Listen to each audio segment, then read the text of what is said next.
Hello भाई मैंने ଆପଣ କେମିତି ଅଛନ୍ତି ସମସ୍ତେ ଭଲ ଅଛନ୍ତି ତ ସମସ୍ତେ ଭଲରେ ରୁହନ୍ତୁ। ତ ଭାଇ ମାନେ ଦେଖିପାରୁଥିବେ ଆଜି ଗଣେଶ ପୂଜାରେ ଆମେ ଖରାଏ ଖରାଏ ବାହାରି ଗଲୁ ଆମ ମହାବୀର ମନ୍ଦିରକୁ। ତ ଭାଇ ମାନେ ଯୋଉଟା ଜଗତସିଂହପୁର ଡିଷ୍ଟ୍ରିକ୍ଟରେ ଫେମସ ଅଛି। ତ ଭାଇ ମାନେ ଦେଖିପାରୁଥିବେ ଆମେ ବହୁତ ପାଖାପାଖି ହେଇଗଲୁଣୁ ଭାଇ ୟା ବ୍ୟାକଗ୍ରାଉଣ୍ଡ ଦେଖିବା ଚାଲ ଭାଇ ଦେଖିପାରୁଥିବେ ବାଟରେ ଗଲାବେଳେ ଗୋଟେ ନଈ ପଡିଲା ଭାଇ।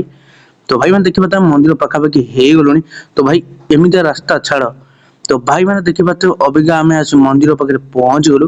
ତ ଭାଇ ମାନେ ଆଜି ବହୁତ ମନ୍ଦିର ଭିଡ ଥିଲା ହେଲେ ଆମେ ବହୁତ ଖରାବେଳେ ଆସିବୁ କି ଭାଇ କିଛି ବି ଫାଇଦା ହେଲାନି।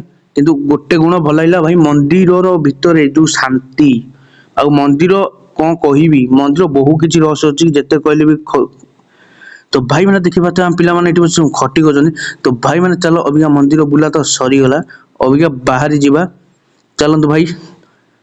ଚାଲ ଅବିକା ଯିବା ଗାଡି ଟା ବୁଲିବାକୁ ଦେଖିପାରୁଥିବେ ଆମେ 3 ଜଣ ଆସିଥିଲୁ। ଗାଡି ବୁଲେଇ ଅବିକା ଆମେ ବାହାରି ପଳେଇ ଆସିଲୁ।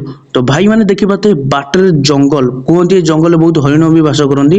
ତ ଭାଇ ମାନେ ଅବିକା ଜଗତସିଂହପୁର ଡିଷ୍ଟ୍ରିକ୍ଟର ସବୁଠୁ ବଡ ମନ୍ଦିର କୁହନ୍ତି ସେକେଣ୍ଡ ପୁରୀ ଗଡ଼କୁଜଙ୍ଗ ମନ୍ଦିର। ଯିଏ ଜାଣିଥିବ ଜଲ୍ଦି ଜଲ୍ଦି ଲାଇକ୍ ଆଣ୍ଡ ସବସ୍କ୍ରାଇବ କମେଣ୍ଟ ମାଧ୍ୟମରେ କହିଦେବେ। ତ ଭାଇ ମାନେ ଆମେ ବାହାରି ପଳେଇ ଆସିଲୁ ଆମ ମାର୍କେଟକୁ କାହିଁକିନା ବହୁତ ଲେଟ୍ ହେଲାଣି। ଏମିତିଆ ଭିଡିଓ ଦେଖିବା ପାଇଁ ଜଲ୍ଦି ଲାଇକ୍ ଆଣ୍ଡ ସବସ୍କ୍ରାଇବ।